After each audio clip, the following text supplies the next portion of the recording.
આજે ગાંધીનગર ખાતે વિધાનસભા બજેટ સત્ર અંગે કામકાજ સલાહકાર સમિતિની બેઠક મળી છે, જે અંગે પ્રફુલ્લ પાનસુરિયાએ જણાવ્યું હતું કે આવતીકાલે સત્રની પહેલી બેઠક ગવર્નરના સંબોધન સાથે શરૂ થશે અને ત્યારબાદ પૂર્વ પ્રધાનમંત્રી મનમોહન સિંહના નિધન અંગે શોક પ્રસ્તાવ રજૂ થશે। તેમણે જણાવ્યું હતું કે આ સત્ર દરમિયાન વિધાનસભામાં કુલ 27 બેઠકો મળશે, તેમજ બજેટ સત્રમાં સરકારી વિધેયક માટે કુલ 4 બેઠક મળશે અને વિધેયક પરની ચર્ચા માટે 3 દિવસ ફાળવવામાં આવ્યા છે। બજેટ સત્રમાં પૂરક માંગણીઓ માટે 3 બેઠક નિશ્ચિત કરવામાં આવી છે। 20 ફેબ્રુઆરીના રોજ નાણામંત્રી વર્ષ 2025 અને 26નું બજેટ સત્ર રજૂ કરશે। પૂરક માંગણીઓ પર ચર્ચાનું મતદાન 2 બેઠકો રહેશે। અંદાજપત્ર પર સામાન્ય ચર્ચામાં 4 બેઠકો રહેશે।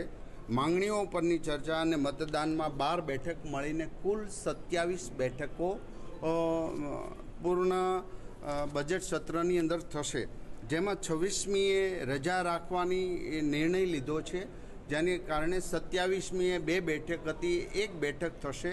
જે 27મીએ 2 બેઠક હતી, 1 બેઠક કરી એને આગળની તારીખ 4 તારીખે એ બેઠકને આવરી લેવામાં આવશે।